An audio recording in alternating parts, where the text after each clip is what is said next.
Halo semua, hari ini kita belajar penerapan integral tak tentu dalam pemecahan masalah. Nah, kami dari kelompok Kuteni Rage ingin memperkenalkan diri.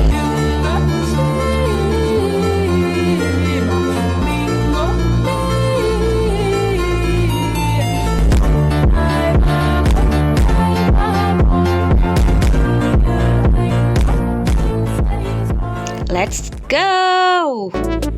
Integral tak tentu adalah bentuk integral yang variabel, integrasinya tidak memiliki batas sehingga integrasi dari sebuah fungsi akan menghasilkan banyak kemungkinan dan hanya dinyatakan sebagai penyelesaian umum. Istilah tak tentu berarti bentuk fungsi f(x) memuat konstanta real sembarang. Adapun rumus integral tak tentu yaitu integral x pangkat n dx sama dengan 1/n tambah 1 x pangkat n tambah 1 tambah c, di mana n tidak boleh sama dengan -1, atau integral fx dx sama dengan fx tambah c. Agar lebih paham lagi mengenai integral tak tentu, maka langsung saja kita masuki ke contoh soal. Nah, jika ada soal, bagaimana pengaruh konstanta integral C terhadap solusi dari integral tak tentu, dan mengapa kita tidak dapat menentukan nilai pasti dari C hanya berdasarkan fungsi yang diintegrasikan? Nah, jawabannya itu bagaimana sih? Yuk langsung saja kita jawab. Jadi, jawabannya yaitu pengaruh dari konstanta, yaitu bahwa setiap kali kita mengintegrasikan suatu fungsi, kita sebenarnya mendapat keluarga yang berbeda-beda, hanya dengan nilai konstanta C yang berbeda. Karena tidak dapat menentukan nilai pasti dari C, adalah karena sifat dasar dari integrasi tak tentu. Jadi, tidak memberikan informasi tentang nilai awal atau batas dari fungsi integral tersebut. Nah, bagaimana dengan pertanyaan selanjutnya? Jika suatu fungsi memiliki lebih dari satu antiderivatif, bagaimana cara menentukan antiderivatif mana yang relevan atau berguna dalam konteks permasalahan dunia nyata? Dan bagaimana cara memilihnya berdasarkan kondisi atau informasi tambahan yang diberikan? Nah, dengan pertanyaan ini, bagaimanakah dengan jawabannya ya? Adapun jawabannya yaitu cara menentukan antiderivatif yang relevan tergantung pada konteks spesifik dari masalah yang sedang dipertimbangkan. Nah, misalnya gini, jika kita memiliki informasi tentang nilai awal atau batas dari fungsi yang diintegrasikan, jadi kita dapat menggunakan informasi tersebut untuk menentukan nilai spesifik dari konstanta integrasi C dalam antiderivatif tersebut. Kemudian, cara memilih berdasarkan kondisi atau informasi tambahan yang diberikan, yaitu bisa berupa nilai awal, batas atau sifat khusus dari fungsi yang diinginkan. Jadi dengan menggunakan informasi ini, kita dapat menentukan nih antiderivatif mana yang paling sesuai untuk digunakan dalam konteks masalah tertentu. Kita bahas situasi 3. Seorang pengendara sepeda sedang bersepeda melalui jalan yang menanjak dan kecepatan sepeda tersebut pada waktu T detik dapat dinyatakan dengan persamaan kecepatan, yaitu V sama dengan 3T pangkat 2 tambah 2T, di mana Vt adalah kecepatan dalam meter per detik. Pada saat T sama dengan 2 detik, sepeda telah menempuh jarak sepanjang 12 meter. Tentukan jarak yang ditempuh sepeda tersebut dalam waktu 5 detik. Gunakan informasi yang diberikan untuk menghitung jarak tempuhnya selama 5 detik. Yang diketahui adalah fungsi kecepatannya, yaitu Vt sama dengan 3T kuadrat tambah 2T meter per detik. Nah, untuk menentukan fungsi jarak St, kita integralkan VT terhadap waktu, sehingga ST sama dengan integral VT dt. Nah, integral VT dt itu masukkan persamaannya. Persamaan VT itu tadi 3T kuadrat tambah 2T. Di 3T kuadrat diintegralkan menjadi 3/3 T pangkat 3. Dan 2T diintegralkan menjadi 2/2 T pangkat 2. Sehingga karena 3/3 itu 1, 2/2 itu 1, yang tinggal adalah T pangkat 3 tambah T pangkat 2 tambah C. Karena udah diintegralkan maka harus ditambah C, di mana C adalah konstanta integral yang mewakili jarak awal. Diketahui bahwa tadi T sama dengan 2 detik, jaraknya 12 meter. Kita gunakan informasi ini untuk mencari nilai C atau nilai konstantanya. Sehingga setiap T diganti dengan 2. Tadi apa? Persamaan tadi diganti dengan 2. Sehingga 2 pangkat 3 tambah 2 pangkat 2 tambah C sama dengan 12. Kenapa 12? Karena jarak tempuhnya tadi 12. 2 pangkat 3 sama dengan 8 tambah 2 pangkat 2 sama dengan 4 tambah C sama dengan 12. Nah, sehingga 8 tambah 4 sama dengan 12. Kalau ruas kanan dibawa ke ruas kiri menjadi negatif. 12 kurang 12 sama dengan 0. Sehingga C tersebut sama dengan 0. Oleh karena itu, fungsi jaraknya adalah ST sama dengan T pangkat 3 tambah T kuadrat. Karena konstantanya C tadi itu adalah 0. Untuk mencari jarak yang ditempuh setelah 5 detik, kita substitusikan T itu terhadap 5. Kalau tadi terhadap 2, sekarang terhadap 5. Kita substitusikan T sama dengan 5 ke dalam fungsi jarak. Sehingga semua T diganti dengan 5. Jadi ST sama dengan 5 pangkat 3 tambah 5 pangkat 2 sama dengan 5 pangkat 3 125 tambah 5 pangkat 2 25.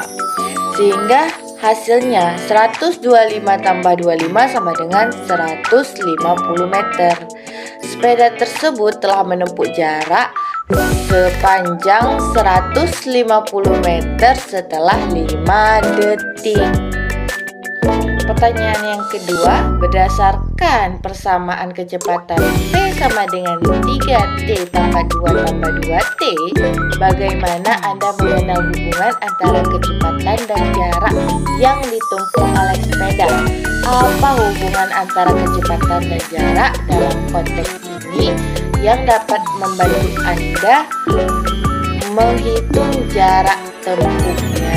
Saat kita bersepeda, pasti kecepatannya akan terus bertambah. Kecepatan bukan angka yang tetap, tapi berubah-ubah sesuai dengan waktu. Sehingga rumus kecepatan di situ diketahui 3T kuadrat tambah 2T, menunjukkan kecepatannya setiap saat. Kita mau tahu jarak total yang sudah ditempuh. Bayangkan kecepatannya sebagai berapa cepat sepeda bergerak saat itu. Jarak adalah total perjalanan kecepatan dari awal sampai akhir. Karena kecepatan terus berubah, kita tidak bisa hanya sekedar mengalihkan kecepatan dengan waktu. Kita perlu menjumlahkan semua kecepatan, baik yang terkecil di setiap saat.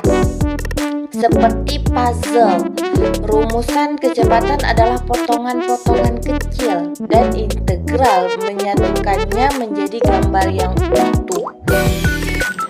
Sekarang lanjutkan pertanyaan nomor 3. Tentukan algoritma langkah demi langkah untuk menghitung jarak yang ditempuh sepeda dalam waktu 5 detik.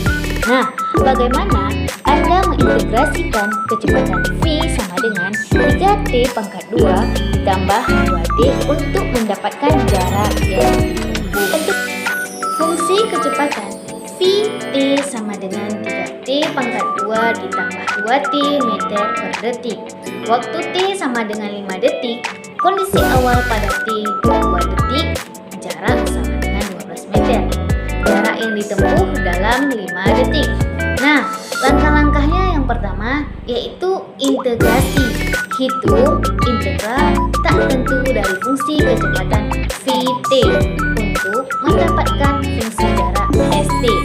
Ini merupakan proses mencari antiturunan dari Vt, di mana integral Vt dt sama dengan integral 3T kuadrat ditambah 2T dt sama dengan T pangkat 3 ditambah T kuadrat tambah C, di mana C adalah konstanta integrasi.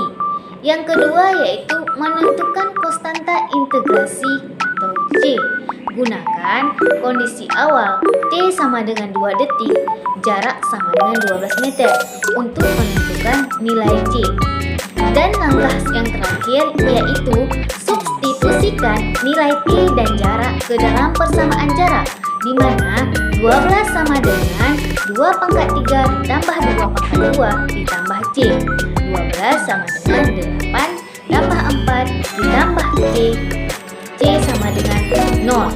Jadi, persamaan jarak yang lengkap adalah ST sama dengan T pangkat 3 ditambah T pangkat 2. Hitung jarak pada T sama dengan 5 detik. Lalu, substitusikan T sama dengan 5 ke dalam persamaan jarak yang telah ditemukan.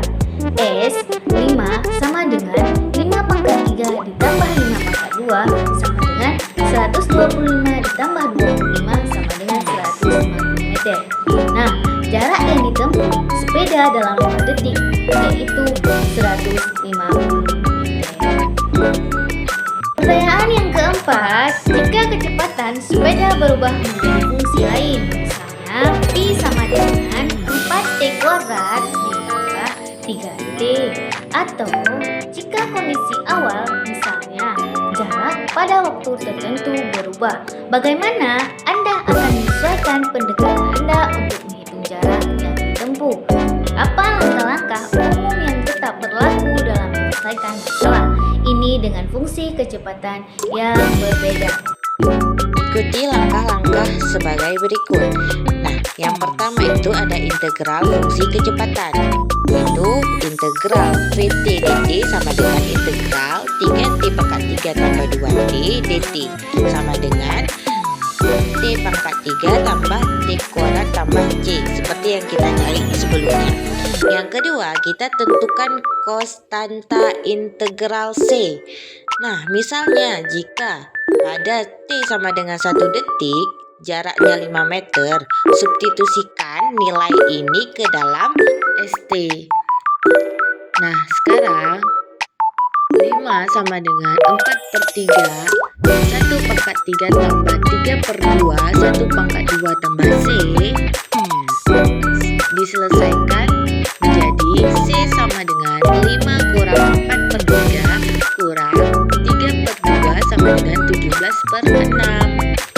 Jadi persamaan posisi lengkap adalah ST sama dengan 4 per 3 T pangkat 3 tambah 3 per 2 T pangkat 2 tambah 17 per 16. Untuk menghitung jarak yang ditempuh sepeda dengan fungsi kecepatan yang berbeda, ikuti langkah-langkah berikut. Langkah yang pertama yaitu mengintegrasikan fungsi kecepatan. Langkah yang kedua, tentukan konstanta integrasi. Dan langkah yang terakhir yaitu hitung jarak, substitusikan nilai waktu yang diinginkan ke dalam persamaan ST untuk menghitung jarak yang ditempuh pada waktu tersebut menggunakan GeoGebra. Nah, kita dapat melihat di sini yaitu grafik yang menggunakan GeoGebra. Halo Sobat Matematika, bertemu lagi dengan saya Hikmatul Husna. Pada pertemuan kali ini kita akan membahas tentang bagaimana kita bisa memprediksi pertumbuhan laba sebuah perusahaan teknologi menggunakan sistem matematika. Nah, jadi seorang ekonom sedang menganalisis bagaimana laba perusahaan ini berkembang setiap bulannya. Ia menemukan bahwa perubahan laba dapat dinyatakan dalam bentuk persamaan DY per DX sama dengan akar X dikali 15X dikurang 3. Di sini X itu adalah jumlah bulan sejak awal tahun, sedangkan X adalah total laba bersih perusahaan dalam bentuk jutaan rupiah. Dan diketahui pada bulan pertama, laba perusahaan adalah 6 juta. Dengan informasi ini, ekonom tersebut ingin mencari rumus yang bisa menggambarkan total laba perusahaan ini seiring dengan berjalannya waktu. Tujuannya adalah untuk memprediksi bagaimana perusahaan akan berkembang di masa yang akan datang. Nah, untuk mendapatkan rumus tersebut, kita bisa menggunakan konsep matematika yang disebut dengan integrasi atau integral. Dari hasil perhitungan, kita akan mendapatkan sebuah persamaan yang bisa menunjukkan bahwa laba perusahaan akan bertambah setiap bulannya. Jadi, dengan pendekatan ini kita bisa memahami bahwa memprediksi kondisi keuangan perusahaan di masa depan itu bisa menggunakan dengan cara matematika. Dan kita dapat juga membuktikannya dengan cara matematika yang dengan sangat mudah dalam dunia bisnis. Oke, kita masuk ke dalam pembahasan soal yang pertama. Di sini soalnya menanyakan bagaimana Anda memunculkan informasi yang diberikan di dalam soal. Apa langkah pertama yang perlu Anda lakukan untuk menemukan persamaan Y dalam bentuk X? Oke, jadi jika kita ingin mencari persamaan total laba bersih suatu perusahaan teknologi berdasarkan laju pertumbuhannya, langkah pertama yang harus kita ketahui adalah memahami informasi yang diberikan di dalam soal tersebut. Jadi, kita harus tahu bahwa laju perubahan laba bersihnya itu berapa atau pertumbuhan laba setiap bulan yang diberikan itu berapa gitu. Jadi di sini setiap bulan diberikan oleh persamaan itu adalah DY per DX sama dengan akar X dikali 15X dikurang 3. Jadi selain itu kita juga harus tahu bahwa di bulan pertama laba bersih perusahaan itu adalah 6 juta rupiah. Nah, informasi penting ini akan membantu kita dalam menentukan persamaan akhirnya nanti. Nah, langkah yang kedua yaitu adalah langkah awal untuk menemukan persamaan laba Y buka kurung X. Nah, untuk mencari persamaan laba bersih itu secara keseluruhan kita perlu mencari fungsi Y, X. Jadi cara yang bisa kita lakukan adalah dengan mengintegralkan persamaan turunan yang diberikan. Nah, selanjutnya cara yang keempat atau cara yang terakhir, di sini kita harus menentukan nilai C-nya dengan menggunakan informasi yang sudah kita dapatkan atau yang sudah kita ketahui tadi dari cara yang sebelumnya. Jadi setelah kita mendapatkan bentuk umum dari fungsi Y, X tadi, kita masih memiliki satu langkah lagi, yaitu untuk mencari nilai C. Kita cukup memasukkan informasi yang kita dapat tadi, yaitu X sama dengan 1 dan Y sama dengan 6. Dengan memasukkan angka ini, kita bisa menghitung nilai C dan mendapatkan persamaan yang lengkap untuk laba bersih perusahaan teknologi tersebut. Jadi dengan langkah-langkah ini kita bisa mengetahui bagaimana laba perusahaan itu berkembang seiring dengan berjalannya waktu. Jadi ini adalah contoh bagaimana matematika digunakan untuk menganalisis bisnis dan keuangan secara akurat. Oke, sekarang kita lanjut ke soal yang kedua. Nah, di sini soalnya berdasarkan bentuk persamaan gradien M sama dengan akar X dikali 15X dikurang 3. Apa pola yang dapat Anda identifikasi dalam hubungan antara gradien atau laju perubahan laba, dan total laba. Bagaimana pola ini membantu Anda untuk menyusun persamaan total laba X Y. Nah, jadi untuk kita bisa memahami hubungan antara laju perubahan laba dengan total laba suatu perusahaan itu, hal yang pertama yang harus kita perhatikan adalah yang harus kita identifikasi adalah pola hubungannya. Jadi berdasarkan persamaan gradien yang diberikan, kita bisa melihat bahwa laju perubahan laba tidak selamanya tetap, melainkan bergantung pada waktunya atau X. Pola ini menunjukkan bahwa fungsi ini bersifat nonlinier karena ada akar kuadrat dan ada suku kuadrat X pangkat 2. Dan yang kedua, apa yang bisa kita pelajari dari pola ini? Nah, jadi yang pertama itu ada ketika X-nya bertambah, jadi gradien M-nya ini juga akan cenderung bertambah. Hal ini terjadi karena ekspresi dalam akar melibatkan X dan X pangkat 2-nya. Dan yang kedua itu pertumbuhan laba semakin cepat seiring berjalannya waktu. Nah, hal ini bisa diartikan bahwa pendapatan perusahaan kemungkinan akan semakin besar, akan semakin meningkat dalam jangka waktu panjang. Terus hal ketiga yang harus kita identifikasi adalah bagaimana pola ini membantu menyusun persamaan total laba XY. YX. Maaf, YX. Karena gradien ini adalah turunan fungsi laba YX untuk menentukan total laba. Jadi kita perlu melakukan integrasi. Nah, jadi kita sudah tahu bahwa gradiennya melibatkan X dan XY. Ini juga memberikan gambaran bahwa hasil integrasi ini nanti akan menghasilkan fungsi polinomial pangkat 3 atau kubik. Nah, setelah ini kita menyelesaikan integralnya dan menggunakan kondisi awal atau Y dalam kurung 1 sama dengan 6. Karena tadi X-nya itu adalah 1 dan Y-nya itu adalah 6. Kita akan mendapatkan persamaan eksplisit yang menunjukkan bagaimana laba perusahaan berubah dari waktu ke waktu. Nah, jadi kesimpulannya, dengan kita memahami pola hubungan ini, kita akan lebih mudah untuk menyusun model matematika yang akan membantu kita untuk memprediksi pertumbuhan laba di masa depan. Seperti itu.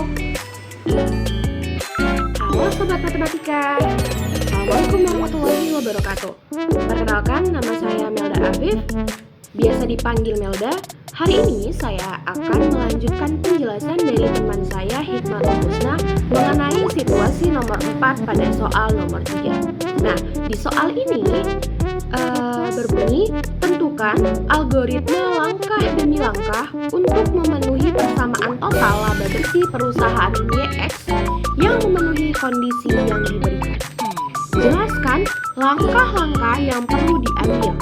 Dimulai dengan mengintegrasikan persamaan gradien dy per dx sama dengan akar x buka kurung 15x dikurang 3 dan y1 sama dengan 6 untuk menentukan konstanta integral. Kita lanjut ke next slide selanjutnya untuk mencari jawabannya dan menjabarkan penjelasannya. Oke, kita lanjutkan ke penjelasan untuk soal nomor 3 pada situasi keempat. Nah, di sini langkah yang dapat teman-teman lakukan yang pertama adalah identifikasi terlebih dahulu apa yang diketahui. Di dalam soal, yang diketahui itu adalah dy per dx sama dengan akar x buka kurung 15x dikurang 3 dan y1 sama dengan 6. Kemudian kita lanjut ke langkah yang kedua, yaitu adalah mengintegrasikan gradien. Untuk mendapatkan YX, kita perlu mengintegrasikan dy per dx. Dengan cara YX sama dengan integral akar x buka kurung 15x dikurang 3. Nah, setelah itu kita pecah fungsinya ke dalam kuadrat. Gimana caranya? Dengan cara diakarkan. Akar X buka kurung 15X dikurang 3 sama dengan akar 15X kuadrat dikurang 3X.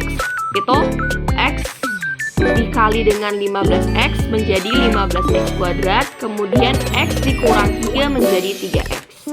Setelah itu kita gunakan substitusi. Setelah kita udah integrasikan gradien, kemudian kita substitusikan. Kita misalnya U sama dengan 15X kuadrat dikurang 3X. Maka dx-nya adalah kita ubah, bukan dy per dx lagi, tetapi du per dx sama dengan 30x dikurang 3. Selanjutnya setelah kita substitusikan, setelah kita substitusikan, kita lakukan yang namanya integrasi. Nah, setelah kita substitusikan, maka kita dapat nih fungsi y(x)-nya. Terus jangan lupa di belakangnya ditambah konstanta c. Setelah itu, langkah yang keenam adalah gunakan kondisi awal untuk mencari konstanta c. Setelah mendapatkan hasil integral tadi, kita substitusikan X sama dengan 1 dan Y1 sama dengan 6 untuk menemukan nilai C. Nah, setelah itu kita masuki langkah yang terakhir, yaitu tulis fungsi akhir YX. Hasil akhir adalah fungsi YX lengkap dengan konstanta integral yang sudah dihitung tadi. Selanjutnya kita masuki soal nomor 4 pada situasi keempat.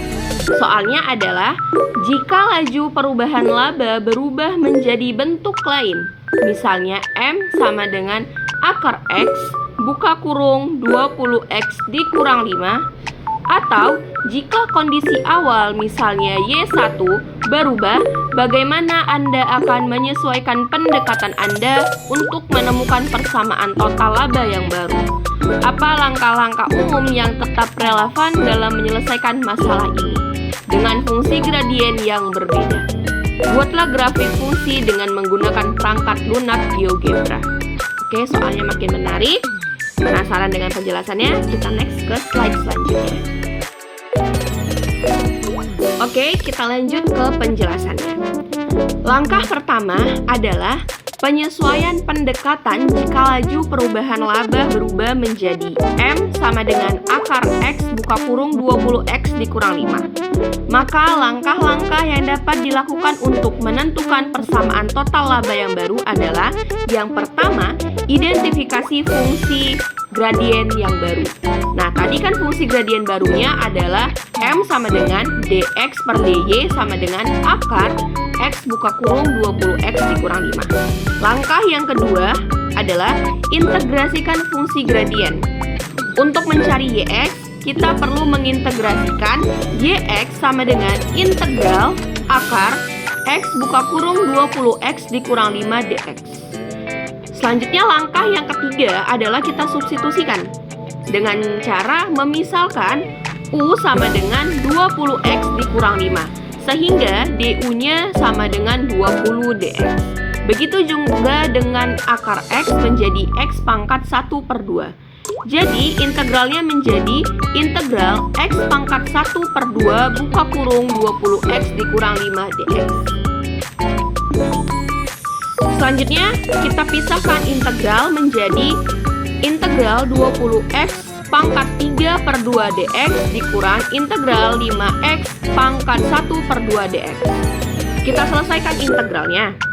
Integral 20X pangkat 3/2 dx sama dengan 20X dikali 2/5X pangkat 5/2 sama dengan 8X 5/2. Integral yang kedua, integral 5X 1/2 dx sama dengan 5X dikali 2/3 dikali X 3/2 sama dengan 10/3 X 3/2. Maka Yx sama dengan 8X pangkat 5/2 dikurang 10/3X pangkat 3/2 ditambah C. Selanjutnya, kita tentukan konstanta integrasi C. Jika kondisi awal diberikan misalnya Y1, gunakan nilai tersebut untuk mencari C-nya. Nah, selanjutnya kita masukkan fungsi tersebut ke dalam aplikasi GeoGebra untuk kita lihat bagaimana grafiknya. Caranya yaitu buka aplikasi GeoGebra pada link Google Anda, kemudian tulis di situ di bawahnya M sama dengan akar X buka kurung 20X dikurang 5 dan gambar akan muncul seperti di PowerPoint. Terima kasih. Kesimpulan, integral tak tentu adalah operasi kebalikan dari diferensial yang menghasilkan keluarga fungsi dengan turunan yang sama. Ditunjukkan oleh konstanta integral yaitu C untuk menyelesaikan masalah dengan integral tak tentu. Kita harus menentukan integral dari fungsi dan menggunakan kondisi awal untuk menentukan konstanta integral. Memilih teknik integral yang tepat seperti substitusi atau integral parsial sangat penting. Contohnya, jika kecepatan benda sebagai fungsi waktu diketahui, integral tak tentu dapat digunakan untuk mencari fungsi posisi benda dengan menentukan konstanta integral berdasarkan posisi awal. Baik, cukup sekian presentasi ataupun pemaparan dari penjelasan kelompok kami. Jika ada salah kata selama proses penjelasan ini, saya mewakili kelompok meminta maaf. Assalamualaikum warahmatullahi wabarakatuh. Bye-bye, tetap semangat belajar matematikanya.